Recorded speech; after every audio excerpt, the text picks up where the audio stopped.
it means that you do nice things for other people. And somebody else would say, no, no, no, no, that's being nice. Spreading joy means you give something to somebody. And somebody else, no, I don't think so. I don't think it has to be about presents. It doesn't have to be about things like that. And they would figure it out one step at a time. But it was so neat to listen for an entire classroom year to hear those conversations taking place. And that was the whole goal, was just to get them thinking.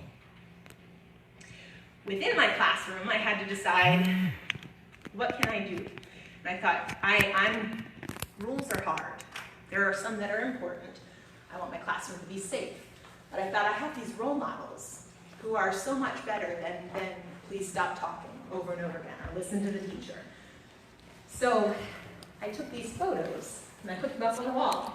And so the middle one especially, Maddie, has her ears perked up in the air. So I told the whole story about Maddie. I introduced her. I talked about how important she was to me, how her ears were up in the air. And then I started asking kids, what does that mean to you? Oh, well, when my ears are open, I hear the rules. When my ears are open, I hear what Miss Thornton wants me to do. When my ears are open, I hear the music better. And I let them come up with it, so that instead of having to tell them all the time, please stop talking, please sit in your seats, please start listening, all I had to do was say, where are Maddie's ears right now? And they knew what that meant. Same thing with Miss Lily Pie, to treat each other with kindness. They always knew, what is Miss Lily Pie? She's your best friend. Oh, that's right, I just said something not so nice. I get it, Miss Thornton, I get it. So it really took away the pressure of feeling like I had to set boundaries in the sense that they were really specific about behavior and about expectations. They still knew what was appropriate, but it was pretty awesome to see them connect in with the animals in this way. Once I started doing that, it was really interesting to hear the questions that would come forth. And it didn't take long for TJ. Now this was his first grade year. This was after a whole year of kindergarten and figuring out, okay, this is what I have to do. And TJ looked at me and he said, wouldn't you rather have a pile of bacon? I looked at him and I said, no, she's my best friend. And he stopped. He said, do you love her? I said, yes, very much. Oh, do you hug her? Yes, all of the time. Here, I have lots of pictures. Oh, I think maybe she loves you too, doesn't she? Yes. He said, oh, that is a lot better. And he's never said it again. And I think for him in particular, he's so impulsive that things like that, he's been so conscious and he understood. I mean, there was no question that he came from a place of asking a very genuine question to realizing, oh, wow, Miss Thornton is serious. This means a lot to her. That was a pretty big deal. So like I said, that was his first grade year, and I use him as the example because it's been so interesting to watch him as the years progress. And that was when they started asking, hey, he's smiling a lot. He comes out of your room, he's enthusiastic, he's excited about all of this learning. We're not seeing this in other places. What are you doing? And I said, it's not me. It's not what I'm doing. It's that he sees these pictures and I let him talk about the animals in his house. He was so excited to come in and tell me, Jenny girl, the dog, did this on that day. And he would come in and say, I have stories, but I don't want the whole class to know because it's about my own whatever at home. So he would come in and tell me about his animals. And it was just a way of connecting in, and it was, I think, a safety, a kind of safety for him. When it came down to making a list, these were just some of the things I could come up with. That for him, and a lot of the other kids who were struggling, it was a big deal for play to be integrated. And I think that's always important, especially with the younger they are, to realize that education is not just out of a textbook. They have to learn really important things, but teachers are under an enormous amount of pressure. Administrators are under an enormous amount of pressure. Kids are too, but it's really about playful learning. And they don't always have to know that, wow, I was just doing a counting game, but I didn't even realize I was counting. Or I learned how to estimate how much a pig weighs, and I had no idea what that was, but it was just interesting to me. So breaking it down, letting them laugh in the classroom, allowing for failure. There have been plenty of times that kids that did great for weeks on end have a meltdown in music class. It happens. I have a meltdown in music class from time to time. It happens.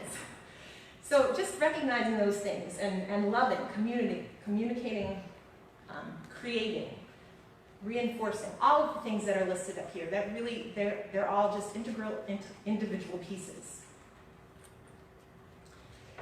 At the end of that school year, there was a big argument about what's going to happen to those pictures on the wall.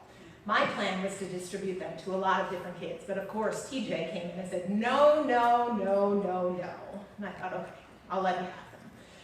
I didn't think a whole lot about it. His therapist contacted me right after school got out. She's an in-school therapist, so she has reason to be able to communicate with me. And she said, Sarah, I have to tell you, he took home every one of those pictures. They were matted on construction paper and hanging all over the whole downstairs of their house. And he would go from the kitchen and say, this is Miss Lily Pie. And the reason Miss Lily Pie is important is because when she snuggles with Miss Thornton, she reminds Miss Thornton how much you have to love your friends. And then he'd go into the living room and say, I was having a really bad day the other day. And I kind of felt like this goose right here. That's Anahot. Anahot can be really crabby sometimes. But Miss Thornton says it's okay to feel like Anahot sometimes, but sometimes you just have to let people know, stay away, this is how I feel right now. So really incredible to find out they were using the photos. And I thought, wow, and never in my wildest dreams did I think he would take it home and make a whole project out of it, let alone start sharing with his siblings and his family. Really big deal. After I heard that information, I thought, okay, now we have to take this up another level. We have to get the kids to meet the animals in person. I wasn't sure what that would look like. I wasn't sure how to make it work, but I thought, well, we'll figure this out. So I went from doing the stories and talking about the role models and the videos. We had the kids start writing letters to the animals at school. That was a pretty cool project. So they would write any questions that they had without ever meeting the animals. They each picked out of a hat, and they got assigned Wendell, for instance. So they would write a whole letter to Wendell, and Wendell would write back to them and answer all of the questions, and then ask that kid some questions. And we found they really got involved, and it helped them because they were working on letter writing, but a lot of the kids were arguing because they didn't like their handwriting, and they didn't want to have to think about where do I write the date and how do I sign my name. They weren't connected. But as soon as they realized there was an animal at the other end who was going to write back to them, they said, okay, well, I want that animal to be able to read my letter. And I know Miss Thornton is going to help read that letter. And knowing all of those pieces were coming together, so it elevated their academics as well. This was one of my favorite examples of a child who came to the sanctuary with her 3rd grade class. Scoby is a duck who only has one leg, and he has to be kept in a certain area for his safety, and so that he has plenty of space to move around. He's kind of on the other side of the screen.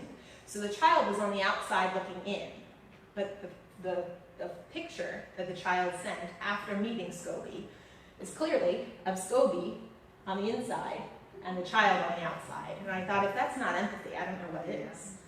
I mean, just completely remarkable. And I thought, and no one told her to do that. She just picked up enough to say, well, Scoby's beautiful. She thought Scoby's eyes were so nice and the different colors of feathers, and so that was part of her letter, was acknowledging that. So I just incredible. So again, those letters were connecting in a different way. It wasn't just about the writing part. It wasn't just about those pieces. It was about recognizing that one section was his beautiful feathers and eyes are clear and vibrant. I mean, just incredible. This was another example. Somebody wrote to Miss Lily Pie. That's Miss Lily Pie with a friend, Marshall, on the other side. And there's a very funny story about this particular photo. I don't have time to tell it right now, but if you catch me outside, it's one of my favorites to tell, so please do. But Miss Lily Pie is quite a character, and so is Marshall, the young man who is with her right there. And so this was a separate child, Nan, who wrote to her, and I just love the line that said, I think you are wonderful. And again, he hadn't even met her, but just the connections and the stories he had heard made him decide there's something super cool about Miss Lily Pie. If she treats Miss Thornton so well, then she must be pretty cool. This one really was, this changed everything for me. TJ, again, this was the most remarkable shift for him. He had not displayed empathy at any point in kindergarten all the way through 2nd grade. They were concerned that perhaps he was not capable of empathy. And he came into my classroom and he said, Miss Thornton, you never miss music on my music days. Why weren't you there? And I was very honest. I said, well, Maddie died yesterday and I needed to be with her. It was really important. And he just stopped. And he reached out and he grabbed my arm. They said, Miss Thornton, this is really big. She loved you so much. She loved you so much. And I hope you know that. oh, he's 7 years old, and wow. And I continued to look at him, and he said, Miss Thornton, I know how much you cared about her too, but I know you know that part, but I just hope you know, we all know how much that mattered. And about an hour later, there was a knock on my door, and it was another second grade boy. And I invited him in, and he said, Miss Thornton, I just want you to know that Tucker came back, TJ came back to our classroom, and he told our teacher it was an emergency and he needed to make an announcement. Oh. Which I love. It kind of was. But he went back and he told his class, he said, you know, I think it might be hard for Miss Thornton to talk about this today, but I think it's really important for all of you to know because I want every one of us to give her a little bit of extra love for the next few days. Wow. And I thought, oh, my heart. At that point, so I hugged him and I thanked him, and I didn't ever tell TJ specifically that I had heard about that because I thought I'm not sure he wants me to know that that all happened. But his therapist heard very quickly, so you can imagine that the next step was then the behavioral team said, okay, we're on board. This is huge. If TJ can see this kind of transformation, then we've got to get everybody involved. We don't know what you're doing. We're not sure how this is working, but let's figure this out. So at that point, all of it, because as you can imagine, during behavioral time, taking kids out of the classroom is not a great option, and especially field trips very regularly, it's not an easy option. So they came up with ways that they started using the animals as a reward system, stories about the animals. So they would have a check-in time. So if they had one really good day, they were allowed to come down and see me, and they were allowed to hear one animal-related question or story. Had to be one. I knew the rules too. I could only answer one, but that was the first. And then there was a shorter-term goal, and that was storytelling. And then they were allowed to come down and have breakfast with me, and they got to pick an animal. So they could say, okay, tell me a brand new pig story today, Miss Thornton, and let's sit down and eat breakfast together over it. So we would do that, and then the long-term goal reward was for them to actually come and have a trip to the sanctuary on a Saturday, and they would meet me there as well as their therapist. And that was a really big deal. So that was something that they worked towards. Those kids, they're working with these kids over the summer as well, and there's a group of them coming this summer. So that's something they've continued outside of the school year, just in recognizing that there has to be some kind of connection, and if the animals are that connection for them, and it's healthier than their home life is every day, then they have to run with it. They have to make it work in one way or another. At that point, the third graders really took the lead, which was pretty awesome. They came down to me and they asked me, do you know what we do on indoor recess days? No. They said, well, we've watched every single video from the sanctuary. And I thought, well, maybe this is true. So what do you mean? So I asked some more questions. They said, well, we watched the one with Jeremiah. That one was pretty sad. We cried about that one. And then we watched one, there was a woman who looked exactly like you. Well, probably was.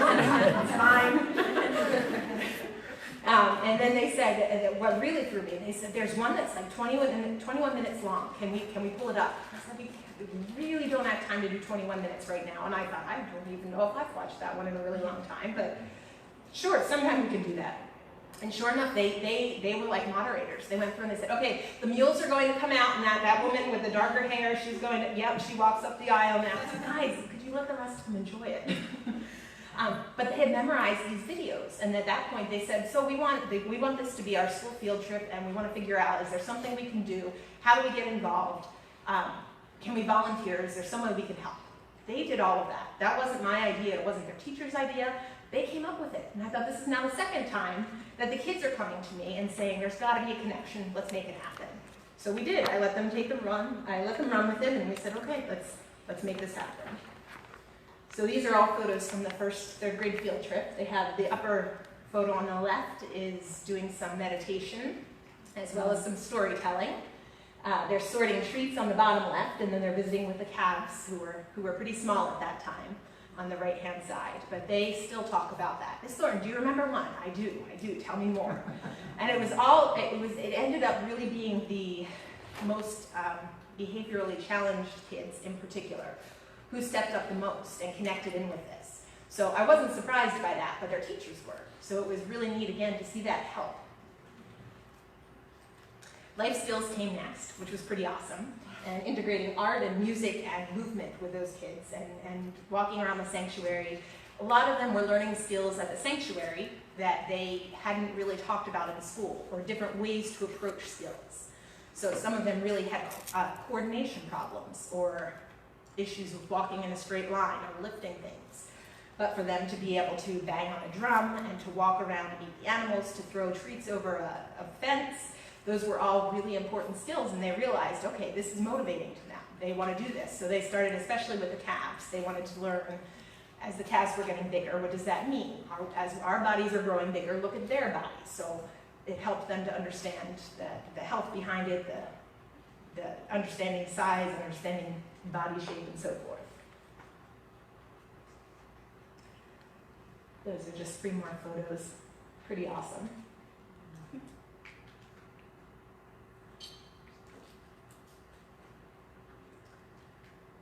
And to see the independence that came forth really just was extra special. This young man in particular was so excited by feeding the animals on his own. It was the first time he had really been able to do that skill, because he's in gym class, he's not able to throw a ball. It's just not a skill set that he has. But for whatever reason, whether it was the shape of a banana, he was able to toss that up and over. He was able to get just the right momentum to do it. So he came back and he told me, I want to play drums.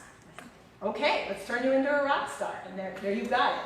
So from that day forward, it was so neat to see that trickle over into other areas as well. So, and his mom was so excited to get pictures of all of this, and she said, you know, this just completely opened a new door for him. Kindergartners all came. They got some time to do some gardening. Finding worms for them was the most exciting part. Integrating art and music and all of those other areas as well was a pretty big deal as well. So that's on the right-hand side, that's a drawing table or a coloring table. So their assignment was to all work together to draw their favorite moment of the sanctuary. It didn't have to be an animal. It could be something extra special that we did. It could be whatever they thought was important. So it was really neat that they walked away with all of the 3 different kindergarten classes having created a display together. Everyone got to enjoy a plant-based meal. It was neat too. A lot of the kids and their families contacted me over the summer and said, hey, our kids are still talking about that macaroni and cheese that they had that doesn't have cheese in it. Can you share a recipe with us? Because as a family, we'd like to try doing this. That was huge to me, because as a public school teacher, it's complicated to figure out how much is too much and what's appropriate and what's not. So having them come to me was really a blessing. I realized, okay, this is awesome. They're interested. They want to make it part of their summer activities. They're taking this on.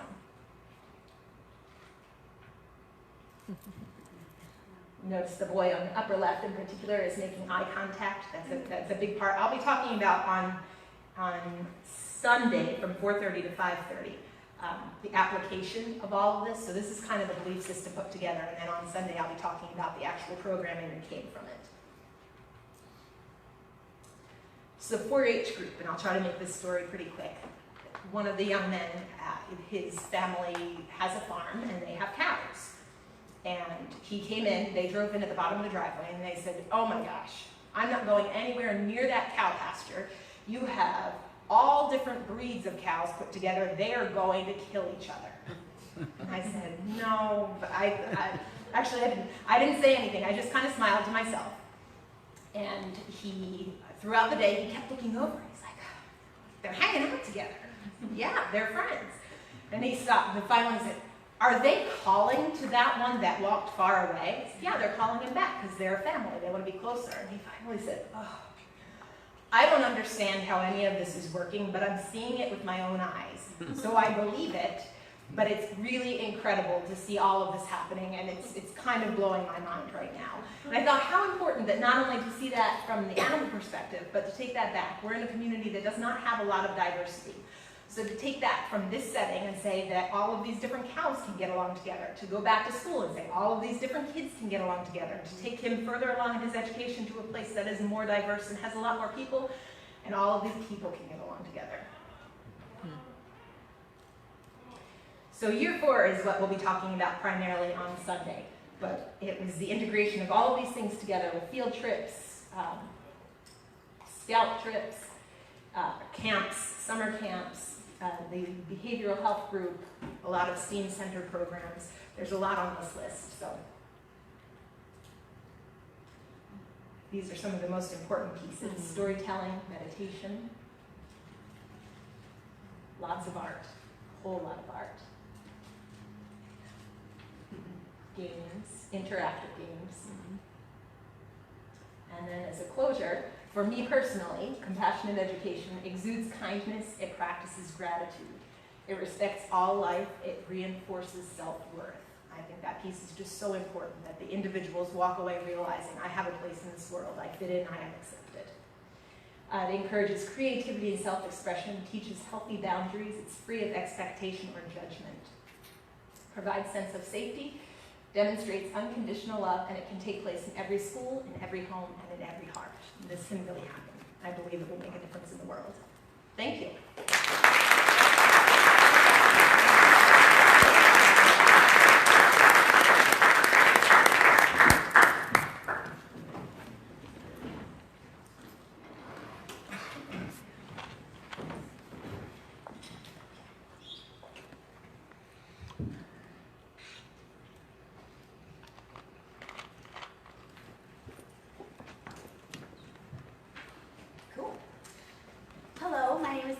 And I am with Vine Sanctuary. We're a farmed animal sanctuary in Springfield, Vermont. Vine stands for Veganism is the Next Evolution, but we like to tell vegans that it also stands for Veganism is Not Enough, because we at Vine believe that veganism is a daily practice that you kind of have to go into every day, and it's a lot more than just the food choices you make or what kind of shoes you buy. It's also just how you look at the world and how you interact with it in general. So a little bit about Vine. So we're home to over 600 animals. We have 112 acres in southern Vermont. It's a pretty sweet little spot in the world, if I do say so myself.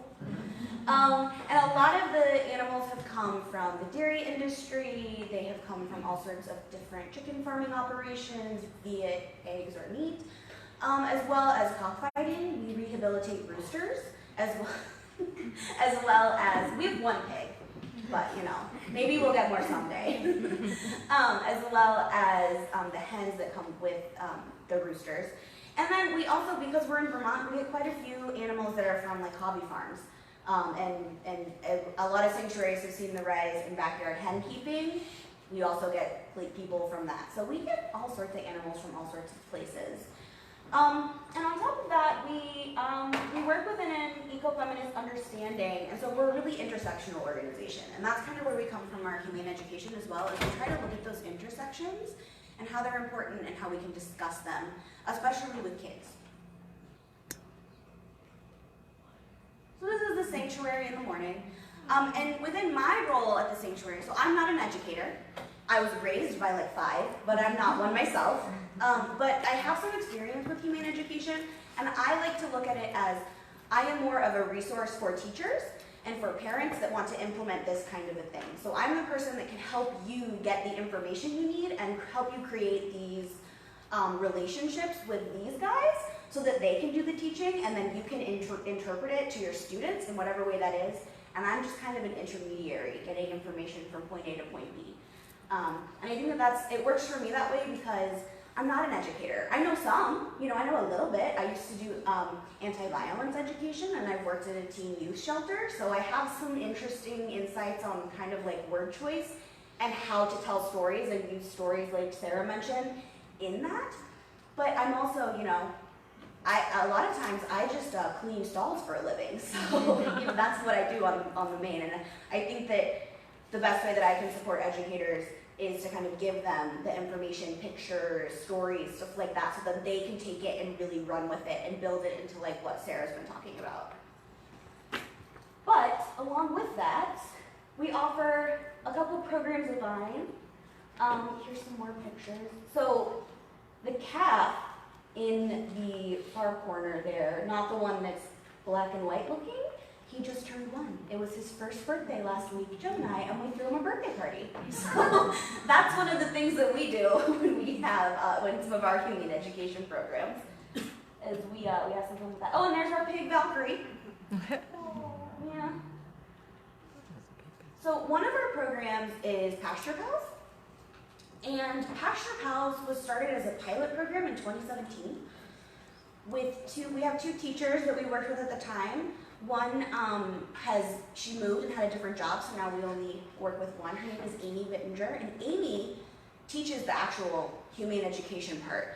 I help handle like snacks and animal stuff. So it's really cool to work with her and watch her take these complex topics. Like one of our upcoming sessions is on gender, and we're going to be looking at the animals and how people have given animals genders and like heteronormativity that doesn't necessarily translate to them. They may be less masculine or more feminine, but it not be exactly what we've been trained to think of. So I help her kind of gather information that she might need from the sanctuary side, because a lot of humane education resources that are out there for educators are not necessarily sanctuary specific. And so one of the things that we're trying to do is help kind of translate some of those, because there's some really incredible lesson plans, but there are a lot of them are about like wildlife or orangutans, dolphins, something something like that, or they're about dogs and cats. So it's not necessarily cows or chickens or things of that nature. So that's something that we're trying to work on to then again support more educators and kind of bringing that, and sanctuaries as well. So one of the things we do in Pasture Pals is we start with a lesson.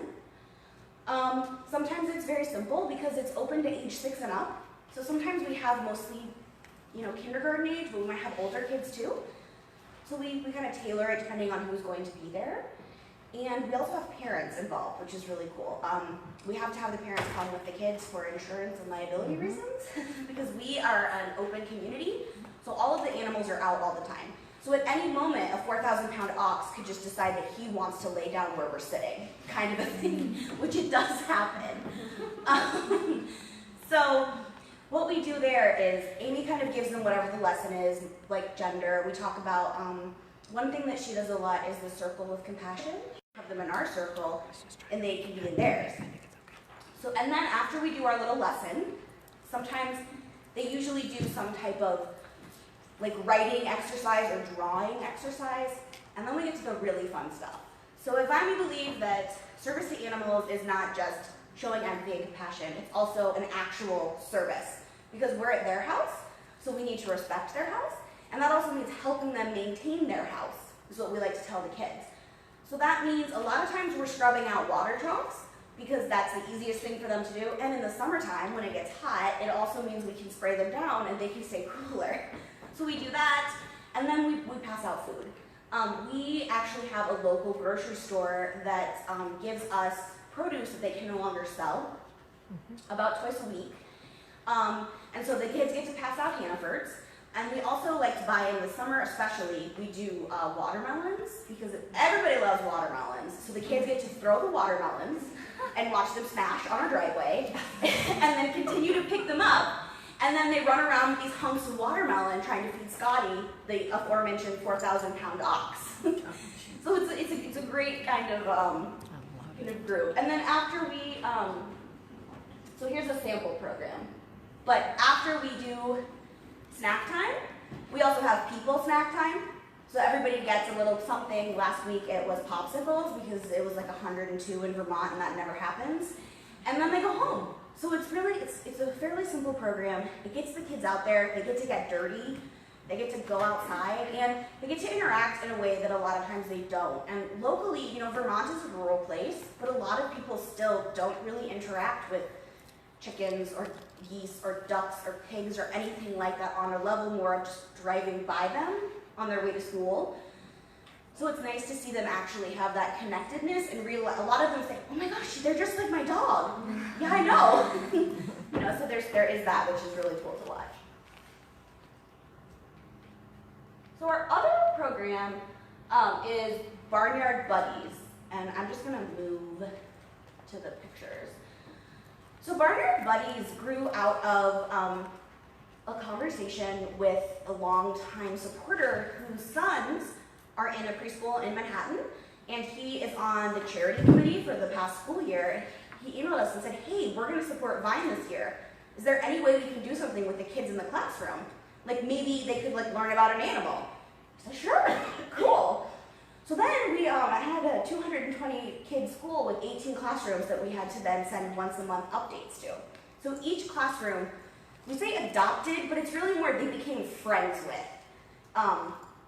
So they got a new friend, all sorts of different, we had all the different animals represented, and from there they were able to meet their friend. So one of them would be, they get some pictures, and you know up here it says, how does Magnolia spend her day? Magnolia is one of our cows, and so the introduction is like, I'm Magnolia. Magnolia is your new animal friend. And we would just give them a little bit of information. You know, some of our animals have come from fairly violent, exploitive situations, and it's really difficult to explain that to a 2-year-old. So a lot of times we would say, you know, Magnolia didn't have a home anymore. Her home wasn't safe. That's why she's at Vine. As they get older, you can explain it a little bit more to them, but 2, 3, 4, that was the age of the kids. It can be very difficult. And what we're trying to do more, especially with this program, is to introduce kids that wouldn't necessarily be introduced to animals like Magnolia or Bishop up there or Gemini, that because wherever they live, to give them that kind of interaction and let them see the animal as a whole being, but let them also make that distinction. Instead of being, you know, kind of giving it to them a little too much, because we don't know what their home life is. We don't know what their classroom is like. We don't know anything about them. We just know that there's a kid who's definitely going to become friends with Magnolia, and they did. I got to go visit the school in April to visit the classrooms, to pass they all got a present from their animal. They got a magnet and some stickers and some pencils and a coloring sheet, and it was like the best thing ever. I got to go visit, and when I was there, they were like, oh my gosh, my friend is so-and-so, my friend's Valkyrie.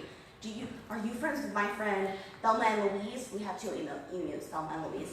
Yeah, I know Thelma, I know Louise really well. They're like, what noise do they make? I mean, they wanted to know, how much do they eat every day? You told me they eat grain.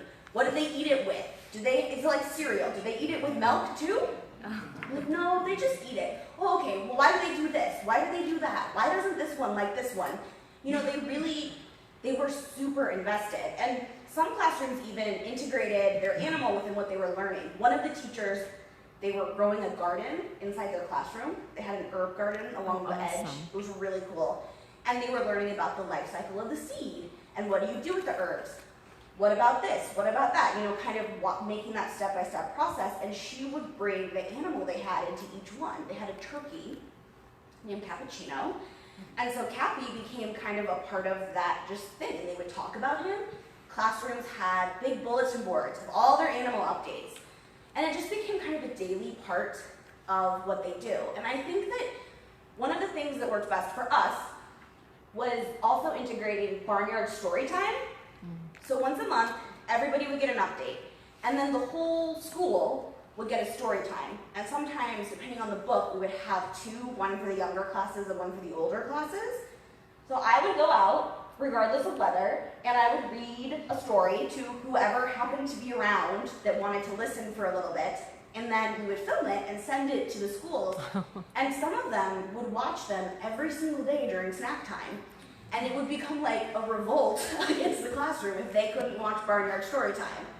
Business Pig was a very popular book in case anyone's looking for one. But so that's a lot of what we did with Barnyard Buddies, and it gave them, especially within the videos, it gave them a chance to see the other animals because they are all out, and you never know what's going to happen. That's why we had to reshoot them so often, because someone would inevitably start to go to the bathroom right behind me. Which is fine, but at the same time a little distracting, so, you know. But it really worked because they would ask questions. They would say, you know that one time in this one video when, you know, the goat was rubbing on your leg really hard, who's that? What's his deal? You know, they would want to know, is that my animal's friend?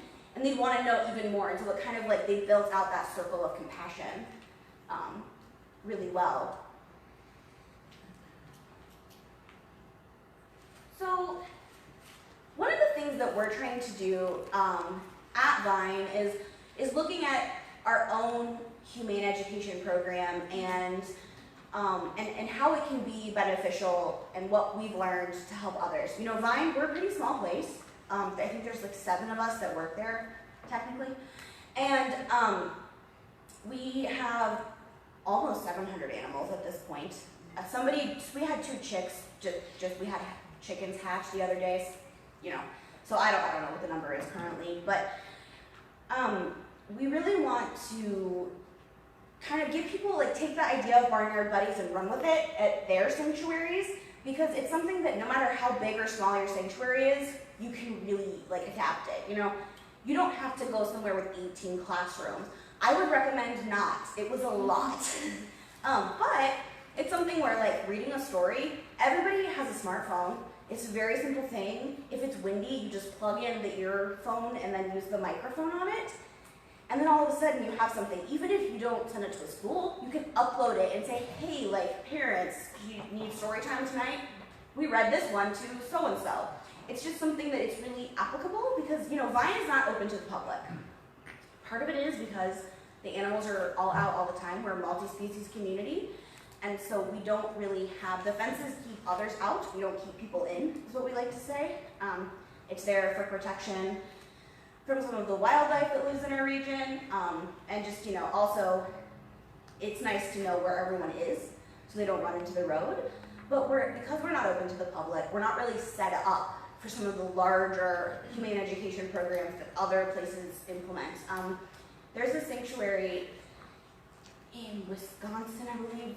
I'm not 100% sure where they are, but it's Heartland Animals. Is it in Wisconsin? Yep, Verona, Wisconsin. Okay, they do this really cool camp, and I was, you know, when I was looking at other places and what they were doing, I just thought it was so awesome, the idea of going to day camp at a sanctuary. And like in the morning, they do like humane education stuff, and then they do nature walks, and they do art, and then they go on, you know, then they go home. We don't really have the ability to do that, just because of, you know, we just don't have the infrastructure to maintain that. But what we can do is something more digital, and that's where, you know, a small sanctuary that doesn't have a lot of staff, maybe they have no staff, they just have volunteers, you can still do something like that. So I think that for me, sometimes when we talk about humane education, it just seems so daunting because it's like, I'm not a teacher, I'm not an educator.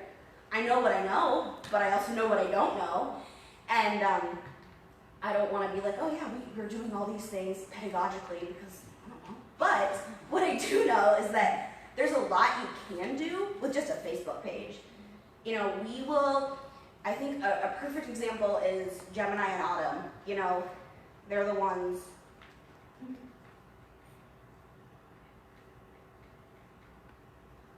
The 2 over here. Gemini was discarded by a dairy because he's a male. He was brought to us when he was about 4 weeks old, and we had to make the decision that even though we knew there was a very high chance he would not make it, if we would keep him. And we were like, yeah, he needs a place to stay. He also had some pretty serious medical issues, but he just celebrated his 1st birthday, so obviously he's doing pretty good. Autumn is 17. She's one of our elder herdsmen people, and before she came to Vine, she was in a dairy and has had 9 calves taken from her, and also had some serious medical issues. At one point, her udders were so large that she stepped on it, and she still kind of has some scar tissue issues. Like you can see where she stepped essentially. But they found each other, and when Gemini first came, you know, whenever you introduce someone new, there's always the chance that it won't go well. You know, it's just anything. You know, animals are like people, you don't like everybody, and that's okay. But he, eventually when he got well enough, they were out and about, and one day I just rounded the corner, and she was giving him a bath. But she was giving him a bath like a mom would give a newborn calf. and continued to do that for about 6 months, to the point where in the wintertime we were really scared she was going to give him pneumonia, and he would run away from her, and then he would have his like fur would like freeze in these weird tufts. But they made that connection, and I think that that's kind of how I like to think about humane education with Vine, is it's all about making a connection. And so maybe it's I'm making a connection to a teacher, or it's a kid making a connection, or it's a teacher making a connection to a kid who's made a connection to an animal, kind of like Sarah did. And I think that that's what I think that, if you think about it that way, at least for me, that's the way that then sanctuaries can take on humane education and give the animals an ability to tell their own stories. And then teachers can take those stories and use them to maybe like more artfully and eloquently adapt some of those ideas about compassion and empathy in a way that I just can't. But that's basically humane education at Vine, and thank you for listening to me. I appreciate it.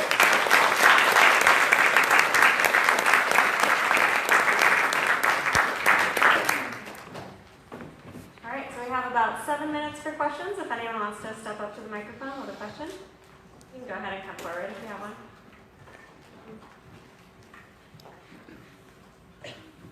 Hello, that was an awesome presentation. Great job. So I'm also an elementary school teacher, so I was wondering if I could just pick your brain for a second. 2 separate questions. So the first one, for teaching music, how do you go about approaching songs like Mary Had a Little Lamb and Old MacDonald Had a Farm? Because I also used to teach music and like try to weave in a vegan message, but I was just wondering what you do with those songs specifically. I make up my own lyrics for a lot of things. Can you hear me? Okay. I make up my own lyrics for a lot of things, so I adapt all the time, and I actually just try to bring it back to that specific room. And usually I try to find out, is there a favorite TV show or a favorite animal character to just give it a completely different spin. I also I'm an instrumental music teacher more than I am a singer. We do sing a lot, but I tend to do a lot more instrumentally in general, so does that help? Yes, that helps very much. I didn't consider the possibility of changing the lyrics. And my second question, maybe a little tougher. As you alluded to, sometimes it's hard to tell how much is too much when you're talking about veganism and animal rights with elementary kids. So I was wondering, what do you think generally is like the best way to help veganize a school in general? Because, for example, it's usually difficult to bring up veganism in your average lesson. But I teach in New York, and next year we have Meatless Mondays, so that kind of opens up an avenue to start talking about it. And also, of course, it opens up to the staff because they can't just ignore that either. But do you think it's maybe most effective to like talk individually with the children who are ultimately dependent on their parents, or try to provide programs at the school like Meatless Mondays to get it through? I actually think the cafeteria staff is, at least the head of cafeteria staff in my particular building has been very open. It doesn't mean that that happens all the time, but there were some older students actually in high school who were vegan, who were vegetarian, and they didn't have any options. And they said, well, what are we supposed to do? Does that mean we can't buy lunch? Does that mean we can't get lunch here? We get free or reduced lunch. We should be able to do that. So they were very open to saying, okay, but we don't know how, and we don't know what that means, and we need it to be kid-friendly, and we need it to be something that's nutritious and fits this particular price line or whatever. So they were very open to getting information. On a bigger scale, I don't know, that's a really hard question. I can talk about that a little bit. So we partner with an organization called Green Monday, which is very similar to Meatless Monday, but it's through a sustainability lens. And we found that at schools where they're worried about controversy around meatless, because it sounds like you're taking something away from people, it can be controversial. So sometimes coming from the sustainability perspective, if there is a green team at the school, either a student group or sometimes like the PTA is concerned about sustainability, that can be a really good angle to go through. And again, we have food resources for that as well. Cool, I got a lot of ideas from you guys. Thank you so much.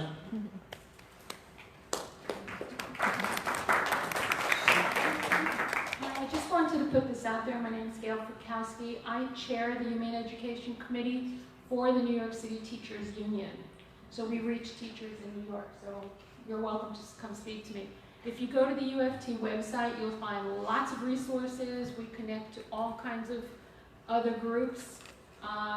New York State does require humane education as a law.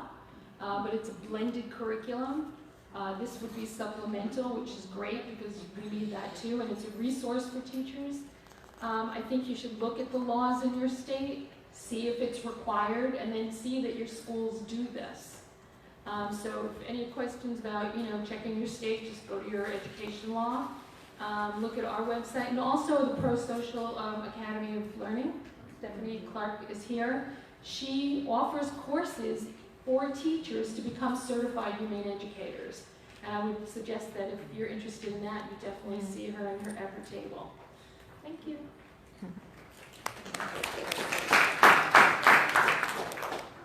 Hi guys, I was just curious. So do you think that younger children are the only ones that can benefit from this experience, or do you think it's something that could be implemented in higher grades, even something as high as like college classes? Absolutely.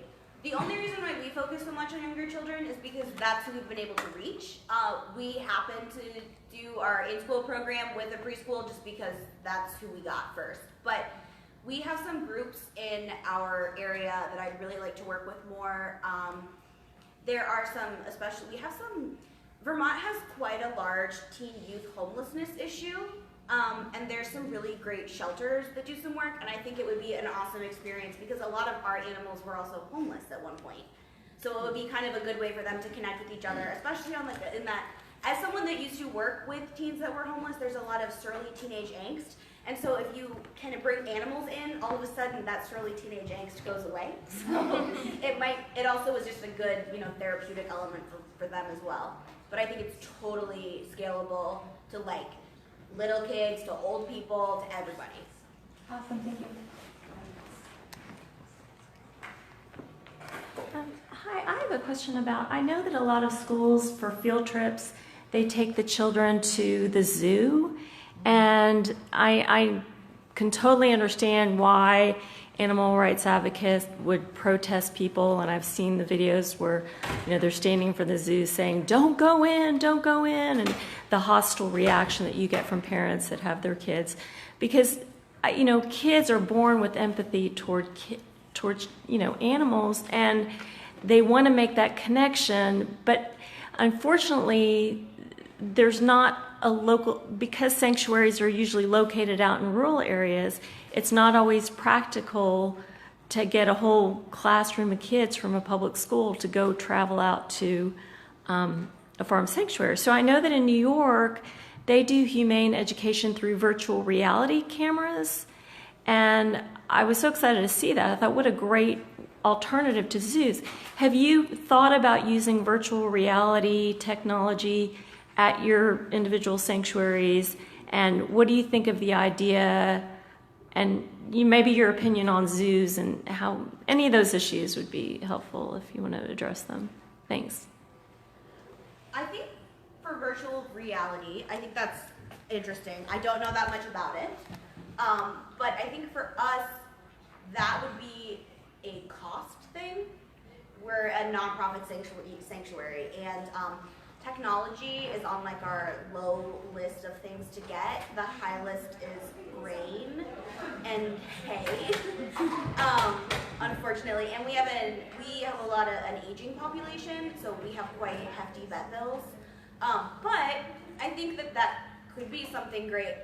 I think our solution to that is just plain old video at this point. But I think that could be something that would be wonderful. I just don't know. I don't even know how to do it. Do you? I don't no. I think that connection on any level, regardless of what way you have to reach it, I think connection is integral. We're really lucky right now to have some supporters at Indraloka. We're working to provide transportation as often as possible so that we can get kids that are coming from further away who don't necessarily have access to be there regularly. We're working really hard for it. Doesn't mean we can do that all the time yet, but making it accessible is really integral so that kids who wouldn't have that opportunity can get there. All right, and we're out of time. Thank you so much.